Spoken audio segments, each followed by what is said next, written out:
오늘 우리가 읽은 이 장면은요, 사실 느부갓네살의 간증문이에요. 이 다니엘서 4장은요, 2절과 3절을 보시면 느부갓네살 왕이요 하나님의 위대하심과 그 하나님의 크고 높으심을 찬양하고 있거든요.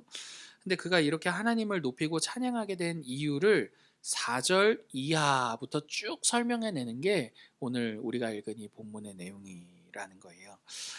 느부갓네살이 하나님을 찬양하게 된 그 이유를 4절부터 이제 시작을 해요. 원래는 그렇지 않았다라는 거죠. 그러니까 내가 어떻게 이렇게 하나님을 찬양하게 되었느냐라며 시작하는 게 4절과 5절인데, 우리 4절과 5절 한번 같이 읽어볼게요. 4절과 5절입니다. 나 느부갓네살이 내 집에 있으며 한 꿈을 꾸고 그로 말미암아 두려워하였으니 곧 내 침상에서 생각하는 것과 머릿속으로 받은 환상으로 말미암아 번민하였으노라. 느부갓네살이 꿈을 하나 꾸는 거예요. 그 꿈이 어떤 꿈이었느냐 하냐면, 어떤 꿈이었는지 알아보기 전에 그 꿈을 꾸고 이제 번민했던 거죠. 예, 잘못 들어갔어요. 번민했던 거죠. 그러니까 이제 번민스러우니까 막 다 불러내는 거예요. 바벨론의 꿈 해석할 수 있는 여러 사람들 다 불러다가 꿈을 해석하라고 했지만 역시나 꿈을 해석하지 못했죠. 그러니까 누구 부르겠습니까? 이제 다니엘 부른 겁니다. 다니엘 불러서요 자신의 꿈을 해석하게 합니다. 근데 딱 이때만 해도 사실 이 느부갓네살 왕 안에 하나님에 대한 인식이 제대로 있었던 건 아니었던 거예요. 때문에 다니엘을 어떻게 부르느냐 하냐면 거룩한 신들의 영이 있는 사람 이렇게 불러요. 그러니까 하나님에 대한 제대로 된 인식이 있었으면 이런 식으로 다니엘을 부르지는 않았겠죠. 그러니까 느부갓네살은요 다니엘을 불렀을 때 하나님에 대한 기대를 가지고 다니엘을 부른 게 아니라 그저 여러 신들 가운데 하나의 신에게 영향을 받은 아주 용한 다니엘, 그런 다니엘을 생각하며 불렀다라는 것을 알 수가 있는 거죠. 어찌되었든 느부갓네살 왕은요 다니엘을 통해서 자신이 전혀 생각하지 못했던 그 꿈에 대한 해석을 듣게 됩니다. 이제부터 우리가 읽은 이제 본문의 내용인데, 느부갓네살이 꿈에서 본 건요 여러분 큰 나무였어요. 그게 20절이에요. 큰 나무를 보았습니다. 얼마나 컸던지요 여러분, 하늘에 닿기까지 했고 땅 끝에서도 보이는 나무였다라고 말합니다. 근데 그 나무는 이렇게 하늘에 닿고 땅 끝에서 볼 수 있을 만큼의 컸다, 이렇게 크기만 컸던 게 아니라 푸르르고 열매도 풍성했는데 사람과 짐승 모두가 와서 깃들 수 있는 그런 푸르르고 아주 열매를 가득 채운 그런 나무였다라고 말합니다. 이 나무는요 결론적으로 말씀드리면 바벨론 왕을 의미해요. 이 푸르르고 힘 있는 나무는 바벨론 왕을 의미합니다. 그러니까 바벨론 안에 바벨론 왕의 영향력이 그 나무와 같다라는 것을 말해준다라는 거예요. 이게 다니엘이 풀어내는 꿈에 대한 해석입니다. 이게 22절인데 그 이후에 여러분 이렇게 푸르르고 아주 울창하고 아름다운 이 나무에게 한 가지 사건이 있는데 어떤 사건이냐 하냐면 한 순찰자가 등장합니다. 감시자가 등장해요. 그래서 그 나무의 그루터기만 빼고 다 베어버려라 라고 말을 한다라는 거예요. 그리고 그 베어버린 나무를 쇠와 노줄로 묶고 들풀 가운데 두어서 들짐승과 함께 살되 7년을 살도록 만들어라 라고 말한다라는 겁니다. 여기서 순찰자는요 하나님이 보내신 천사 정도로 이해할 수 있는 거예요. 그러니까 하나님이 보내신 그 천사가 그 나무를 베버려라, 그리고 세 줄과 노줄로 묶어가지고 들풀에 던져 7년 동안 들짐승과 함께 있게 해라, 이렇게 말한다라는 거죠. 그러니까 잘린 나무는 누구입니까? 이 바벨론 왕이다라는 거죠. 그래서 다니엘은요 이 꿈에 대해서 25절에 이렇게 해석합니다. 같이 한번 읽어볼게요. 왕이 사람에게서 쫓겨나서 들짐승과 함께 살며 소처럼 풀을 먹으며 하늘 이슬에 젖을 것이요 이와 같이 7대를 지낼 것이라. 그때 지극히 높으신 이가 사람의 나라를 다스리시며 자기의 뜻대로 그것을 누구에게든지 주시는 줄을 아시리이다.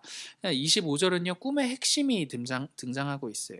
그러니까 다니엘은 바벨론 왕이 잘린 나무와 같이 되어서요 들짐승과 함께 들짐승처럼 7년을 살게 될 것입니다 라고 말하죠. 그러나 꿈의 핵심은 여기에 있는 건 아니었어요. 바로 그 다음 장면이에요. 어떤 장면이 이어집니까? 그때에 지극히 높으신 이가 사람의 나라를 다스리시며 자기의 뜻대로 그것을 누구에게든지 주시는 줄을 알게 되실 것입니다. 라는 거예요. 즉 무슨 말이냐 하냐면 진짜 왕은 바벨론 왕이 아니라 누구이시다? 하나님이시다 라는 게 바로 꿈의 핵심이었다라는 것입니다. 그래서 다니엘은요 이 꿈이 말하고자 하는 바를 따라서요 왕에게 이렇게 권면 아닌 권면을 해요. 27절인데 제가 읽어드릴게요. 그런즉 왕이여 내가 아뢰는 것을 받으시고 공의를 행함으로 죄를 사하고 가난한 자를 긍휼히 여김으로 죄악을 사하소서. 그리하시면 왕의 평안함이 혹시 장구하리이다 하니라. 이 27절이 무슨 말입니까? 이 세상 다스리는 거 왕인 줄 알았죠? 왕이 아니라 하나님이시니까 이제라도 진짜 왕이 참된 왕이 하나님이시라는 것을 알아서 나보다 높은 이가 어디 있느냐라고 했던 그 교만한 마음으로부터 내려와서 하나님이 나의 왕이십니다라고 돌아서라 이런 말이라는 거죠. 그러나 바벨론 왕은요 다니엘의 이런 말로부터 전혀 돌이키지 않아요. 그래서 결국에는 그 꿈의 모든 내용이 자신의 삶에 이루어지게 됩니다. 느부갓네살은 이렇게 바벨론 왕궁이 자신의 손으로 이룬 것임을 자랑하고 자신하다가 그 자리에서 쫓겨나서 들짐승과 함께 들짐승처럼 7년을 살았고요. 그 뒤에 자신의 낙고천함을 알아 하나님의 크심 앞에 항복을 하고 다시금 왕의 자리로 회복되게 돼요. 그게 34절인데요. 이것도 제가 읽어드릴게요. 34절입니다. 그 기한이 차서 나 느부갓네살이 하늘을 우러러 보았더니 내 총명이 다시 내게로 돌아온지라. 이에 내가 지극히 높이신 이에게 감사하며 영생하시는 이를 찬양하고 경배하였나니 그 권세는 영원한 권세요 그 나라는 대대에 이르리로다.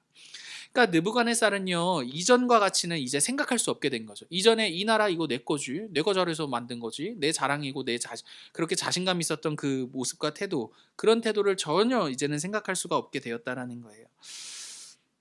그는 다니엘의 말대로요 자신의 나라를 다스리는 분이 하나님이시다라는 것을 알게 되었고 자신의 권위도 하나님께로부터 나온다라는 것을 인정하게 되었어요. 때문에 결론적으로 37절에 보면 이렇게 고백해요. 같이 한번 읽어보실까요? 그러므로 시작. 그러므로 지금 나 느부갓네살은 하늘의 왕을 찬양하며 칭송하며 경배하노니 그의 일이 다 진실하고 그의 행하심이 의로우심으로 교만하게 행하는 자를 그가 능히 낮추심이라. 아멘. 여기까지의 이 내용을 가지고 이제 좀 생각해 보고 싶은데요. 여러분 오늘 우리가 읽은 이 본문은요. 한 제국의 왕이요. 하나님을 인정하는 장면이에요. 그러니까 하나님께 항복하는 장면이다라는 거예요. 이는 단순한 장면은 아니에요. 왜냐하면 그가 인정하고 있는 이 하나님은요. 지금 자신이 포로로 끌고 온 이스라엘의 하나님이었기 때문이에요. 당시 배경에서요. 나라와 나라의 전쟁은요. 신들의 전쟁이거든요. 그러니까 바벨론 입장에서 우리가 이스라엘을 포로로 끌고 왔다라는 건 뭐예요? 우리의 신이 더 강하다라는 의미인 거죠. 이건 너무나 쉽게도 최근에 있었던 수능을 두고 생각해 볼 때 만약에 불교와 기독교가 똑같이 수능 잘 보게 해달라고 기도했다라고 칩시다. 근데 보니까 불교에서 더 많이 좋은 데 가네. 스카이를 더 많이 보냈네. 여러분 그럼 당연히 불교가 더 우쭐해지지 않겠습니까? 그죠? 기독교는 뭔가 깨갱하는 거고. 여러분 그런 것처럼 이 당시에서도요. 그걸 전쟁으로 이제 확인했던 거예요. 전쟁을 통해 내 신이 센지 네 신이 센지. 그러니까 바벨론 입장에서는 우리들의 신이 더 믿을 만한 신이다라고 생각할 수밖에 없었다라는 거죠. 이런 배경에서요, 여러분 바벨론이 이스라엘을 포로로 끌고 갔다라는 것은요, 자신들의 신이 이스라엘의 하나님보다 더 우월했다라는 것을 입증하는 사건이었어요. 근데 여러분 그런 바벨론에서 하나님께서 지금 뭐 하십니까? 바벨론 왕에게 항복을 받아내신다라는 거죠. 느부갓네살이 결국에는 자신의 권위가 하나님께로부터 옵니다라고 고백하게 되었기 때문입니다. 여러분 이런 장면은요 오늘 본문에서만 있는 일은 아니었어요. 여러분 아시다시피 사무엘 시대 때 그 엘리의 두 명의 아들들이 있었죠. 홈니와 비느하스라는 사람이 있었어요. 망나니 같은 아들들인데 여러분 그들은요 블레셋과의 전쟁에서 이제 막 질 것 같으니까 언약궤를 들고 전쟁에 임했거든요. 이들이 언약궤를 들고 간 거는요 막 하나님을 경외하고 하나님께 뭐 이렇게 순종하는 자세가 아니라 이걸 부적처럼 들고 간 거예요. 그러니까 하나님을 도구처럼 이용하려고 언약궤를 끌고 갔던 거죠. 그 결과가 비참합니다. 언약궤도 빼앗겼고요 전장에서도 아주 비참하게 졌거든요. 언약궤를 빼앗은 블레셋은요 자신들이 이스라엘의 신을 이겼다, 하나님을 그들이 믿는 신 별거 아니네 이렇게 이제 생각했습니다. 그래서 그들이 빼앗은 언약궤를 가지고서요 다곤 신전 자신들이 섬기는 신전에다 갖다 전리품처럼 갖다 바쳤습니다. 근데 이게 웬걸 다음날 보니까 그 신상에 꼬꾸러져 있는 거죠. 댕강해져 있는 거죠. 그렇게 언약궤가요 여러분 블레셋에게 스스로 블레셋의 항복을 받아 그 언약궤 스스로 이스라엘로 돌아오죠. 그러니까 사랑하는 여러분, 오늘 본문이나 언약궤 사건을 들어 우리가 알 수 있는 것은요, 여러분, 하나님은 스스로 영광스러운 분이시다라는 거예요. 여러분, 이 말이 무슨 말이냐 하냐면, 여러분, 하나님은요, 우리가 그분께 보탬이 되어 그분을 더 빛나게 해드리는 존재가 아니다라는 것입니다. 우리가 우리의 삶을 제대로 조금만 직면한다면요, 여러분, 우리가 그분께 할 수 있는 일은 사실 그분의 이름에 먹칠하는 것뿐이라는 것을 우리가 제대로 알 수 있을 것입니다. 여러분, 이러한 말은요 우리를 무시하거나 우리를 보잘것없게 만들려고 하는 말은 아닙니다. 우리의 현실을 제대로 직시해 보자라는 거예요. 여러분, 우리가 오해하는 것 중에 하나는요 우리가 하나님의 영광을 위해 무엇인가를 한다라는 내용입니다. 그러나 여러분, 오늘 이스라엘의 역사를 통해서 우리가 알 수 있는 건 무엇입니까? 언약궤를 뺏기는 거, 그죠? 언약궤를 뺏기는 수치도 모자라서 나라 전체, 하나님이 주신 모든 것들을 빼앗겨 버리는 거. 그래서 포로로 끌려가서 하나님의 이름을 먹칠하는 게 바로 우리들의 현실이다라는 거예요. 여러분, 이는 우리들에게는요 하나님께 보탬이 될 수 있는 실력이 하나도 없어. 여러분, 이게 오늘 본문이 우리들에게 전달해주는 교훈이 된다라는 거죠. 여러분, 우리들에게는요 바벨론의 왕을 항복시킬 능력이 없습니다. 여러분, 그 막 풀무불에 막 겁먹지도 않고 막 들어갔는데도 느부갓네살이 이렇다니까요 바뀌지 않습니다. 쉽게 항복을 받아낼 수 있는 이런 능력이 실력이 우리에게 있는 게 아니라는 거예요. 바벨론 왕은요 절대로 우리를 보고서는 항복할 이유를 찾지 못할 것입니다. 바벨론 왕이 볼 때 이스라엘은요 아무리 날고 겨봤자 뭐예요? 포로일 뿐이거든요. 포로인 주제에 니들이 아무리 실력 좋아도 포로 아니냐? 여러분, 우리에게는요 바벨론 왕을 설득시킬, 항복시킬 능력이 없다라는 거예요. 그러나 여러분, 바벨론 왕이 항복하는 유일한 길이 있어요. 무엇입니까? 하나님이 바벨론 왕에게 항복을 받아내실 때라는 거예요. 여러분, 이게 무슨 말이냐 하냐면 우리가 이 땅을 살 때 여러분 세상이 우리를 보고 놀람으로써 세상으로부터 항복을 받아내는 게 아니라는 것입니다. 내가 조금 더 돈을 가지고, 내가 조금 더 능력을 가지고, 내가 조금 더 실력을 가져서요 봐봐, 나 짱이지. 내가 믿는 기독교 진짜지. 그러니까 하나님은 진짜야. 여러분, 이런 식으로 우리가 하나님을 증명해내는 관계가 아니다라는 거예요. 여러분, 우리가 세상을 설득하는 방법은요 절대로 우리가 가지고 있는 무엇이 아닙니다.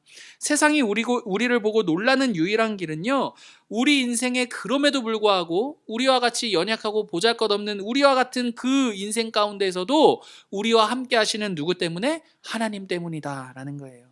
여러분, 일전에 어떤 한 자매가 저에게 이런 상담했어요. 이런 거예요. 목사님, 믿지 않는 친구들이 자기에게 상담해 올 때 자기가 너무 곤란하대요. 뭐라고 말해야 될지 모르겠대요. 왜냐하면 그 믿지 않는 친구들이 하고 있는 그 고민을 자기도 똑같이 한다라는 거예요. 직장에 대한 고민, 뭐 삶에 대한 우울감, 이유 모를 분노, 두려움, 뭐 여러 가지 이야기들 있지 않습니까? 근데 자기도 똑같이 불안하고 두렵고 고민되고, 뭐 돈 없는 거 고민되고, 직장 없는 거 고민되고, 다 똑같이 고민이 된다라는 거예요. 그 자매가 그렇기 때문에 이렇게 친구들이 자기한테 고민을 얘기할 때 어떤 얘기를 해줘야 될지 모르겠다는 얘기를 저에게 나눠준 적이 있었어요. 여러분, 그 자매가 이렇게 고민하는 이유가 무엇입니까? 그 자매 마음 안에는요 그래도 내가 예수님을 믿으면 적어도 세상 친구들이 하는 고민, 적어도 그 고민 정도는 내가 하지 않는 수준에서 뭔가 그 친구들에게 뭔가 말을 해줘야 되는 거 아닌가? 이런 고민이 있었다라는 거죠. 그러나 여러분, 우리의 다름은요 믿지 않는 자들과 믿는 우리 사이의 다름은요 네가 하는 그 고민 나는 하지는 않아. 여러분, 이런 식의 차이와 다름이 아니라는 거예요. 만약 이런 식의 다름이라면 우리는 어줍지 않은 우월감을 가지고 야, 너 그거 가지고 그 정도로 고민하냐? 나는 그런 고민으로부터 이미 해결받았어. 막 이런 식의 어줍지 않은 우월감으로 그 친구들을 볼 수밖에 없게 될 것이다라는 거죠. 여러분, 우리의 다름은요 믿는 자나 믿지 않는 자나, 그럼에도 믿음으로써 우리의 다름은요 똑같이 마주한 현실에서 그들이 동일하게 느끼는 그 현실, 나도 동일하게 마주한 현실임에도 불구하고 우리에 대한 누구의 사랑입니까? 하나님의 사랑에 있는 거죠. 그래서 우리 이렇게 말할 수 있는 거예요. 야, 나도 너와 똑같아. 똑같이 우울해. 나도 너와 똑같은 갈등을 겪어. 나도 너와 똑같이 인생에 대해 실망할 때가 있어. 그러나 이런 나를 사랑하시는 그 하나님이 내 삶에 용기를 낼 수 있는 이유가 돼. 힘을 낼 수 있는 이유가 돼. 넘어져도 한 번 더 해볼 수 있는 용기가 돼. 여러분, 이게 우리가 어찌 보면 우리 믿지 않는 자들과 우리 사이에 어쩌면 우리가 말할 수 있는 다름이다라는 것이죠. 여러분, 우리의 다름은요, 우리 자기 자체에 있는 것이 아니라 우리를 사랑하시며 그럼에도 불구하고 우리와 함께 하시는 누구에게 있다? 하나님께 있다라는 것이죠. 사랑하는 여러분, 세상은요, 절대로 우리를 보고서는 항복하지 않을 것입니다. 왜냐하면 우리에게는요, 그보다 더 나은 실력이 없기 때문이에요. 설령 그런 실력이 있다 하더라도 그건 우리에게 굴복하는 것이지 하나님 앞에 굴복하는 것 아닙니다. 그러나 여러분, 하나님께서는요, 스스로 영광스러운 분이십니다. 그러므로 세상은요, 우리의 삶에 그럼에도 불구하고 자신의 선하심과 자신의 사랑을 베푸시는 그 하나님을 통해 항복하게 될 것입니다. 여러분, 우리에게 중요한 것은요, 내가 얼마나 잘하느냐, 거기에 있는 것이 아니라 나와 함께 하시는 그 하나님께서 얼마나 나에게 선하시고 나에게 잘하시는가, 여러분, 거기에 있다라는 것이죠. 여러분, 말씀을 마치겠습니다. 사랑하는 성도 여러분, 어쩌면 우리 역시도요, 포로로 끌려간 이스라엘 사람들과 같이 우리의 현실 가운데도 그렇게 보내졌을지도 모르겠습니다. 크게 막 말할 게 없는 거죠. 뭐 돈이 많은 것도 아니고 뭐가 대단한 것도 아니고. 여러분, 또 대단하다 하더라도 계속 말하다 보면 크게 다를 것도 없을 것입니다. 그러나 여러분, 어찌 되었든 기독교 신앙은요, 우리가 대단해져서 하나님의 이름을 내는 것은 분명 아닙니다. 그랬으면 포로로 끌려간 이스라엘이고 어떻게, 그렇잖아요. 도리어 아무것도 아닌 우리를 사랑하시는 그 하나님의 그 위대하심이 우리의 삶을 통해 드러나는 그 하나님의 영광. 여러분, 거기에 우리의 자랑과 거기에 우리의 소망이 있다라는 것이죠. 그러므로 사랑하는 성도 여러분, 우리의 삶의 모든 걸음마다 우리 인생에 하나님 자신의 선을 펼치시는 그 하나님을 자랑하실 수 있었으면 좋겠습니다. 내가 가지고 있는 이거 자랑하는 게 아니라, 내가 어떻게 보면 크게 별반 다를 건 없을지도 모르지만 그럼에도 이런 나를 사랑하시는 그분이 나에게 너무나 큰 자랑이 되는 거죠. 여러분, 그러므로 우리의 그 평범한 일상이요, 사실은 하나님 자신의 아름다우심을 드러내시는 현장이 되는 거고, 세상을 항복시키는 하나님의 일하심이 된다라는 것입니다. 여러분, 포로와 같이 별것 아닌 것 같아 보이는 그 자리로 보내졌다 하더라도, 내가 그러한 처지와 형편 속에 아무것도 아닌 것처럼 보일지라도, 그러니까 주눅들거나 낙심하지 마시기 바랍니다. 그분은 이미 영광스러우시고, 그 영광스러운 그분이 우리와 함께 하심으로 자신의 영광을 보이시고, 종국의 우리의 인생 가운데 우리의 그 포로로 끌려간 인생일지라도 우리를 통해서 주변 이웃들을 향해 자신을 향한 항복을 받아내실 거다라는 거죠. 여러분, 내가 언약궤를 빼앗기는 수치를 당할 때도 있을 것이고, 포로로 끌려가 할 말을 잃어버리는 그때에도요, 하나님이 우리를 포기하지 않으신다라는 것을 기억할 수 있었으면 좋겠습니다. 그 자리에서조차도요, 하나님은 우리와 함께 하시면서요, 그런 나와도 함께 하시는 하나님 자신으로 인해서 하나님께서는 영광 받으실 것입니다. 그 증거가 바로 예수 그리스도의 십자가인 거죠. 이러한 하나님의 하나님 되심 안에서요, 우리의 삶을 우리답게 살아내십시다. 우리의 있는 그 삶을요, 하나님이 자신의 그 아름다우신가, 자신의 그 영광을 드러내시는 그, 뭐라고 해야 될까요? 아무튼 좋은, 부족한 거 없다, 좋다, 감사하다, 이런 인생의 현장임을 알아서 우리의 삶을 힘내어 살아내시는 저와 여러분 되기를 간절히 기도합니다. 우리에게 주신 말씀